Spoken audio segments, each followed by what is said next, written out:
መጽሐፍ ቅዱስ የኦሪት ዘፍጥረት ምዕራፍ 6 ከቁጥር 9 እግዚአብሔር ምድርን ከኃጢአተኞች ለማጽናትና አዲስ ታሪክ ለመጀመር ታላቅ የጥፋት ውሃን እንደላከ ይነግረናል።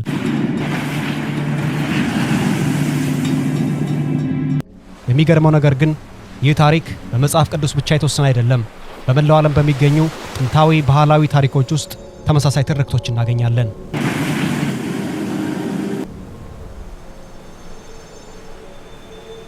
ከ5000 ዓመታት በፊት ከጥፋት ውሃ በፊት የነበሩ ታላላቅ ስልጣኔዎች እንደነበሩ የሚነግረን ቅዱሳን መጻሕፍት አሉን።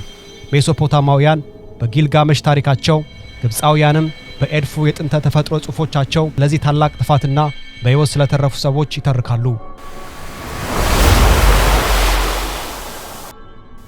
ታላቁ የግሪክ ፈላስፋ ፕሌቶ ከሱ ዘመን 9000 ዓመታት በፊት ስለነበረችው አትላንቲስ ስለምትባሏ ስልጣኔ ከግብፃውያን ተምሮ ነበር።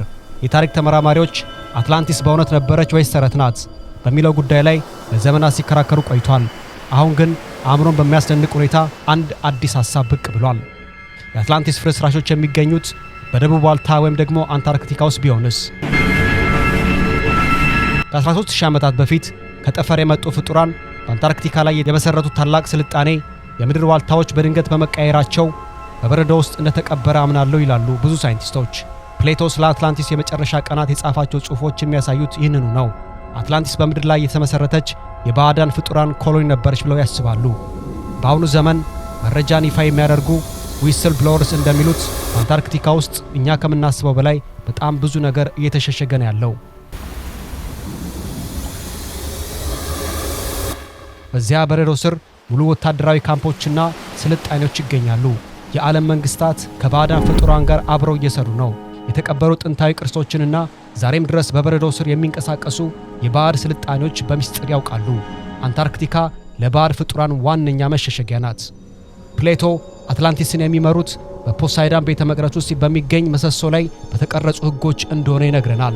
ያ ምሰሶ ደግሞ ኦሪካልም ከሚባል መገኛ አድራሻው ካልታወቀ ምስጢራዊ ብረት የተሰራ ነበር። ይህ ብረት እንደ መዳብ ያለ ቀይ ቀለም የነበረውና ሰዎችን በግርማ ሞገሱ የሚስብ ነበር። በ2015 ዓ.ም በሲሲሊ የባህር ዳርቻ ስር በሰጠመ መርከብ ውስጥ 39 የኦሪካልም ብረቶች ተገኙ። ይህ ግኝት የፕሌቶ ታሪክ ተራ ተረት ሳይሆን እውነተኛ ታሪክ መሆኑን አረጋገጠ።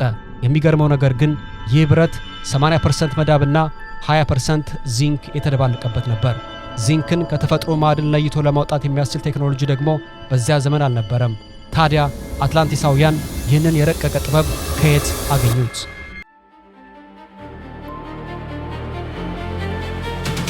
የሆፒ ህንዶች ታላቁ ጥፋት የመጣው በሰው ልጅ ስግብግብነትና ከፈጣሪ መንፈሳዊ እውነት በመራቃቸው እንደሆነ ይናገራሉ። ይህ ሐሳብ በፕሌቶ የአትላንቲክ ታሪክ ውስጥ ይስተጋባል። ሌላው አእምሮን በሚገርም ሁኔታ የሚናውጠው ተመሳሳይነት ደግሞ አዝላን የተባለችው የአዝቴኮች የጥንት መገኛ ስፍራ ናት። አዝላን ልክ እንደ አትላንቲስ በውሃ የተከበበች ደሴት ነበረች። እነዚህ ታሪኮች ተመሳሳይ ብቻ ሳይሆኑ ፍጹም አንድ አይነት ነገርም አላቸው። ይህ የሚያሳየው ጥንታውያን ባህሎች በአንድ አይነት የባዕዳን ፍጡራን ይጎበኙ እንደነበር ነው። ታዋቂው የአሜሪካ ጠንቋይ ኤድጋር ኬይሲ የአትላንቲስ ስልጣኔ እውነት በ3 ቦታዎች ተቀብሮ እንደሚገኝ ተናግሯል። በግብፅ ሲፊንክስ አቅራቢያ፣ በባሃማስ ባህር ስርና በዩካታን ልሳነ ምድር ላይ ተቀብሮ ይገኛሉ ብሎ ያምናል። እነዚህ የመዝገብ አዳራሾች ወይ ደግሞ ሃል ኦፍ ሬከርድስ ከተገኙ የሰው ልጅን ታሪክ ሙሉ በሙሉ እንደ አዲስ ለመጻፍ ያስችላሉ ተብሎ ይታሰባል። ኬሲ የሚባለው ግለሰብ በ1000 ዓመቱ መባቻ ላይ ሌላ የምድር ዋልታ መቀያየር እንደሚመጣ አስጠንቅቋል። አንዲት ትንሽ አስትሮይድ እንኳን ምድርን ብትገፋት የምድር ዘንግ ሊዛባና ውቅያኖሶች ምድር ሊያጥለቀልቁ ይችላሉ ብሎ ያምናል። ታሪክ ራሱን እየደገመ ሊሆን ይችላል ወይ የሚል ጥያቄም ተነስቷል። እኛ አሁን ያለንበትን ሁኔታ አትላንቲሳውያን ከመጥፋታቸው በፊት ከነበሩበት ሁኔታ ጋር አንድ አይነት ነው ወይ የሚል ጥያቄም ተነስቷል። እውነት አንድ ቀን ይገለጣል። እኛ በዚህ ፕላኔት ላይ የመጀመሪያዎቹ ስልጣኔዎች አይደለንም። ከኛ የታሪክ መዝገብ በፊት የነበሩ የባህር ስልጣኔዎች አሻራቸው በየቦታው ተቀብሮ ይገኛል። ምናልባት የታሪካችንን የመጨረሻ እንቆቅልሽ ለመፍታት ተቃርበን ይሆናል። ነገር ግን ጥያቄው ይህ ነው። ሚስጥሩን የምንፈታው ጊዜው ሳይረፍድ ይሆን ወይስ እንደቀደሙ ስልጣኔዎች እኛም በታሪክ ጨለማ ውስጥ እንሰጥማለን? አበቃን። ላይክ፣ ሼር፣ ሰብስክራይብ ያድርጉ።